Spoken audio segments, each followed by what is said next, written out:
الحمدللہ رب العالمین والصلاة والسلام علی خاتم النبیین اما بعد فاعوذ باللہ من الشیطان الرجیم بسم اللہ الرحمن الرحیم السلام علیکم ورحمۃ اللہ وبرکاتہ۔ ناظرین، پروگرام کا نام ہے بات ہے پچھلے زمانے کی، اور آج کس قوم کا ذکر کرنا ہے، آج کس واقعے کی بات کرنی ہے۔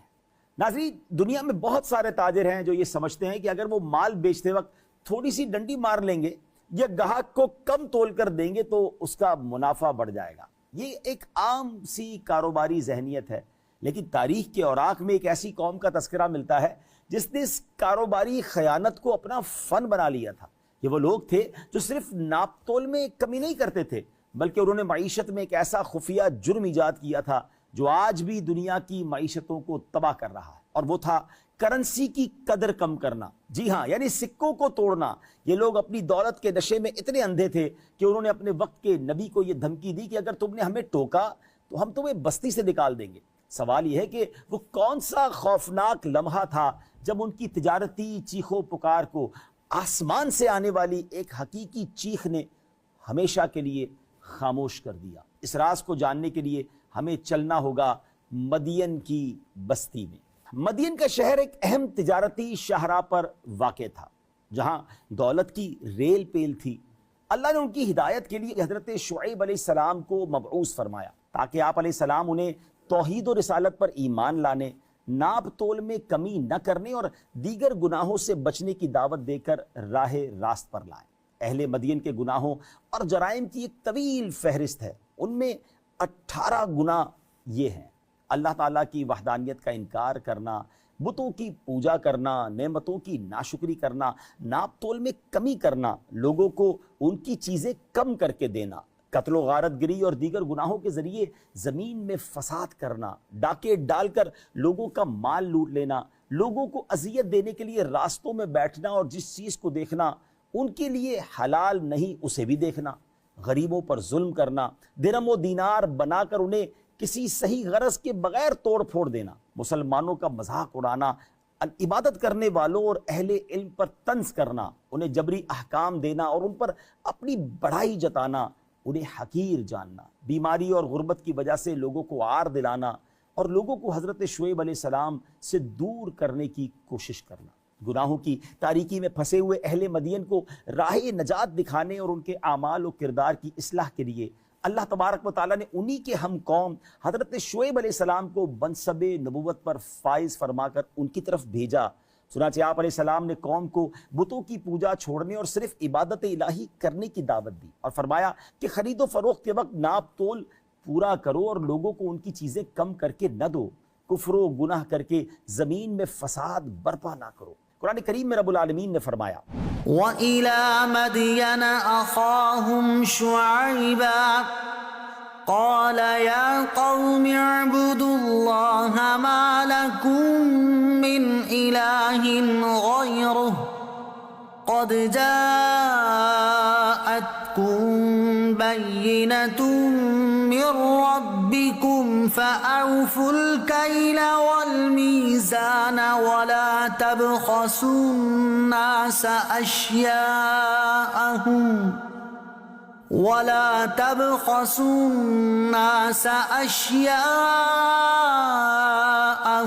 وَلَا تُفْسِدُوا فِي الْأَرْضِ بَعْدَ إِصْلَاحِهَا ذَلِكُمْ خَيْرٌ لَكُمْ إِن كُنتُم مُّؤْمِنِينَ۔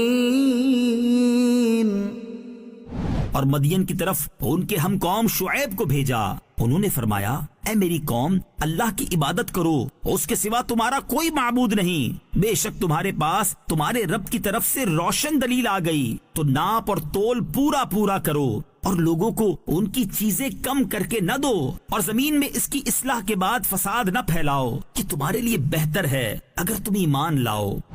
یہ لوگ حضرت شعیب علیہ السلام کی نصیحت ماننے کی بجائے ان کی مخالفت پر اتر آئے اور لوگوں کو ان پر ایمان لانے سے روکنے کے لیے یہاں تک کوشش کی کہ مدین کے راستوں پر بیٹھ کر ہر راہگیر سے کہنے لگے کہ مدین میں ایک جادوگر ہے، تم اس کے قریب بھی مت پھٹکنا۔ اس کے ساتھ ساتھ ان کے بعض لوگ ڈاکے ڈال کر مسافروں کو لوٹتے بھی تھے۔ اس پر حضرت شعیب علیہ السلام نے انہیں سمجھایا، اس حرکت سے منع کیا، انہیں انعامات الہی یاد دلائے کہ تم تھوڑے تھے تو اللہ تعالیٰ نے تمہیں بہت کر دیا، غریب تھے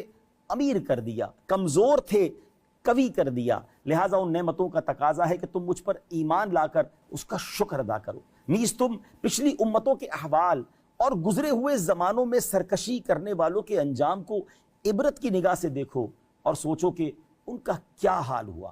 حضرت شعیب علیہ السلام کے مسلسل واضح و نصیحت سے متاثر ہو کر کچھ لوگ ایمان لے آئے اور کچھ نے انکار کر دیا۔ اس پر آپ علیہ السلام نے منکرین کو ڈرایا کہ تمہیں عذاب کے ذریعے ہلاک کر دیا جائے۔ قوم کے متکبر سردار حضرت شعیب علیہ السلام کی تنبیہ و نصیحت سن کر کہنے لگے، اے شعیب، ہم ضرور تمہیں اور تمہارے مومن ساتھیوں کو اپنی بستی سے نکال دیں گے، اگر اس سے بچنا ہے تو ہمارے دین میں آ جاؤ۔ حضرت شعیب علیہ السلام اور ان پر ایمان لانے والوں کی دین میں مضبوطی دیکھ کر سرداران قوم کو یہ خوف لاحق ہوا کہ کہیں دوسرے لوگ بھی ان پر ایمان نہ لے آئیں۔ چنانچہ انہوں نے قوم کو معاشی بدحالی سے ڈراتے ہوئے کہا، اگر تم نے حضرت شعیب علیہ السلام پر ایمان لا کر ان کے دین کی پیروی کی اور اپنا آبائی دین و مذہب کم تولنا، کم ناپنا وغیرہ چھوڑ دیا تو تم یقینی طور پر نقصان اٹھاؤ گے، کیونکہ اس طرح تم ہدایت کے بدلے گمراہی اختیار کر بیٹھو گے اور تمہیں تجارتی لین دین میں پورا تولنا اور ناپنا پڑے گا، جس کی بنا پر کم ناپنے تولنے کے فوائد سے محروم ہو جاؤ گے۔ ناظرین، کیسی عجیب قوم ہے کہ ہدایت کو گمراہی اور گمراہی کو ہدایت کہہ رہی ہے، کم ناپنے تولنے کو ٹھیک اور صحیح ناپنے تولنے کو غلط کہہ رہی ہے۔ اللہ اکبر! آج بھی ایسے لوگ نظر آتے ہیں جو صحیح کو غلط اور غلط کو صحیح بتاتے ہیں، کیونکہ ان کے دماغ میں جو آتا ہے وہ اسی کو درست سمجھتے ہیں اور اللہ رسول کے احکام کو نہیں مانتے۔ حضرت شعیب علیہ السلام نے فرمایا، اے میری قوم، مجھ سے تمہاری عداوت و بغض، میرے دین کی مخالفت، کفر پر اصرار، ناپ تول میں کمی اور توبہ سے اعراض کی وجہ سے کہیں تم پر بھی ویسا ہی عذاب نازل نہ ہو جائے جیسا قوم نوح یا قوم عاد و سمود اور قوم لوط پر نازل ہوا۔ اور ان میں حضرت لوط علیہ السلام کی قوم کا زمانہ دوسروں کی نسبت تو تم سے زیادہ قریب ہے،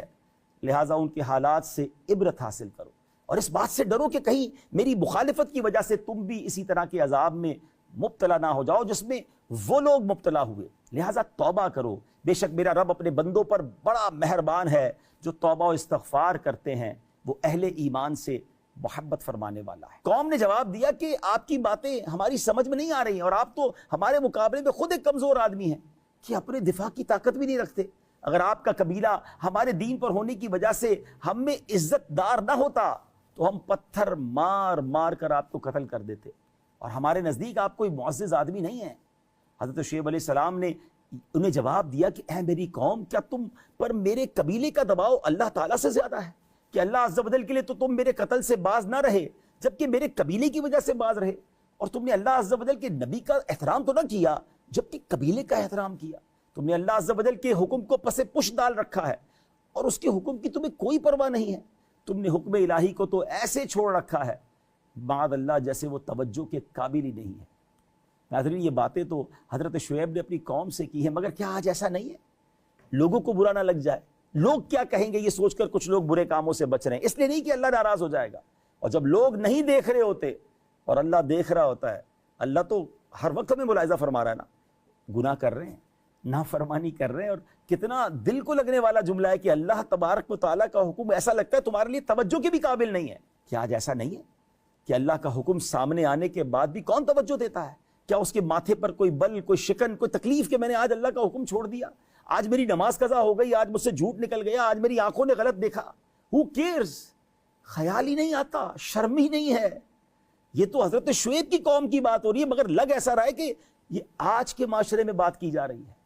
جب حضرت شعیب علیہ السلام کو قوم کے ایمان لانے کی امید نہ رہی تو اب آپ علیہ السلام نے یوں دعا فرمائی، قرآن میں اس دعا کا ذکر ہے، ربنا افتح بيننا وبين قومنا بالحق وأنت خير الفاتحين۔ اے ہمارے رب، ہم میں اور ہماری قوم میں حق کے ساتھ فیصلہ فرما دے، اور تو سب سے بہتر فیصلہ فرمانے والا ہے۔ اس کی یہ معنی ہو سکتے ہیں کہ اے ہمارے رب ہمارے امر کو ظاہر فرما دے، یعنی ان پر ایسا عذاب نازل فرما جس سے ان کا باطل پر ہونا اور حضرت شعیب علیہ السلام اور ان کے پیروکاروں کا حق پر ہونا ظاہر ہو جائے۔ اللہ تبارک و تعالیٰ نے حضرت شعیب علیہ السلام کی دعا کو شرف قبولیت سے نوازا اور اس قوم پر عذاب نازل کر دیا۔ قرآن کریم اس کا تذکرہ ان الفاظ کے ساتھ کر رہا ہے، فَأَخَذَتْهُمُ الرَّجْفَةُ فَأَصْبَحُوا فِي دَارِهِمْ جَاثِمِينَ۔ تو انہیں شدید زلزلے نے اپنی گرفت میں لے لیا تو صبح کے وقت وہ اپنے گھروں میں اوندھے پڑے رہ گئے۔ اور سورہ ہود میں فرمایا وَأَخَذَتِ الَّذِينَ ظَلَمُوا الصَّيْحَةُ فَأَصْبَحُوا فِي دِيَارِهِمْ جَاثِمِينَ كَأَن لَّمْ يَغْنَوْا فِيهَا أَلَا بُعْدًا لِّمَدْيَنَ كَمَا بَعِدَتْ ثَمُودُ۔ اور ظالموں کو خوفناک چیخ نے پکڑ دیا تو وہ صبح کے وقت اپنے گھروں میں گھٹنوں کے بل پڑے رہ گئے، گویا وہ کبھی وہاں رہتے ہی نہ تھے۔ خبردار دور ہوں مدین والے جیسے قوم سمود دور ہوئی۔ یہاں ایک اہم بات قابل توجہ ہے کہ قرآن مجید میں مدین والوں پر آنے والے عذاب کی کیفیت دو طرح سے بیان کی گئی ہے۔ نمبر ایک، انہیں شدید زلزلے نے اپنی گرفت میں لے لیا، اور نمبر دو، ظالموں کو خوفناک چیخ نے پکڑ لیا، وہ صبح کے وقت اپنے گھروں میں گھٹنوں کے بل پڑے رہ گئے۔ ان دونوں کیفیتوں کے بارے میں تفسیر ابو سعود میں ہے، ممکن ہے کہ زلزلے کی ابتدا اس چیخ سے ہوئی ہو، اس لیے کسی جگہ جیسے سورہ ہود میں ہلاکت کی نسبت سبب قریب یعنی خوفناک چیخ کی طرف کی گئی، اور دوسری جگہ سورہ اعراف اور سورہ عنکبوت کی آیت میں سبب بعید یعنی زلزلے کی طرف کی گئی۔ حضرت شعیب علیہ السلام کو جھٹلانے والوں پر جب مسلسل نافرمانی اور سرکشی کی وجہ سے اللہ عز و جل کا عذاب آیا تو ان کے شاندار محلات جہاں زندگی اپنی تمام تر رونقوں کے ساتھ جلوہ گر تھی، ایسے ویران ہو گئے کہ وہاں ہر سو خاک اڑنے لگی، اور ہلاکت کے بعد ایسا معلوم ہوتا تھا کہ گویا یہاں کبھی کوئی آباد ہی نہیں ہوا۔ نیز حضرت شعیب علیہ السلام کے قوم کے لوگ اس خوف کی وجہ سے آپ پر ایمان نہیں لاتے تھے کہ اگر انہوں نے ایمان لا کر شریعت پر عمل شروع کر دیا تو وہ معاشی بدحالی کے دلدل میں پھنس جائیں گے۔ ان کا یہ خوف درست ثابت نہ ہوا، بلکہ نتیجہ تو اس کے ٹوٹلی اپوزٹ برعکس نکلا۔ جنہوں نے اللہ عز و جل کے نبی پر ایمان لا کر ان کی شریعت کی پیروی کی وہ تو دین و دنیا دونوں میں کامیاب ہو گئے، اور جنہوں نے حضرت شعیب علیہ السلام کو جھٹلایا اور آپ کی نافرمانی کی ان کی دنیا تو برباد ہوئی، اس کے ساتھ ساتھ آخرت بھی برباد ہو گئی۔ لہذا نقصان تو ان لوگوں نے اٹھایا ہے جو سرکش اور نافرمان تھے، نہ کہ انہوں نے جو تابع اور فرما بردار تھے۔ قوم کی ہلاکت کے بعد جب آپ علیہ السلام ان کی بے جان نعشوں پر گزرے تو ان سے فرمایا، اے میری قوم، بے شک میں نے تمہیں اپنے رب کے پیغامات پہنچا دیے اور میں نے تمہاری خیر خواہی کی، لیکن تم کسی طرح ایمان نہ لائے، اور جب تم خود ہی کفر پر قائم رہ کر اپنے آپ کو تباہ و برباد کرنے پر تل گئے تو میں کافروں کی ہلاکت پر کیوں غم کروں۔ کفار کی ہلاکت کے بعد حضرت شعیب علیہ السلام نے ان سے جو کلام فرمایا، اس سے یہ بھی معلوم ہوتا ہے کہ اللہ کے نبی علیہ السلام کا عقیدہ بھی یہ ہے کہ مردے سنتے ہیں۔ اور جی ہاں، اس طرح کی روایات ہمیں بدر کے میدان میں بھی ملتی ہے، جب نبی پاک علیہ السلام نے ان ظالم کافروں کی لاشوں سے خطاب فرمایا تھا۔ اے ناظرین، اب یہاں ایک اور بات سمجھنے کو مل رہی ہے، جب کفار کے مردے سنتے ہیں تو مسلمانوں کے جو مردے ہیں وہ تو بدرجہ اولا سنتے ہیں، بلکہ حدیث میں تو یہ دعا ملتی ہے، السلام علیکم یا اہل القبور یغفر اللہ لنا ولکم انتم سلفنا وَنَحْنُ بِالْأَثْرِ۔ یہ قبرستان میں جا کر کرنے والی دعا ہے، یہ دعا بھی بڑی کمال کی ہے، اس میں میسج ہے ہمارے لیے، السلام علیکم یا اہل القبور، اے قبر والو تم پر سلامتی ہو،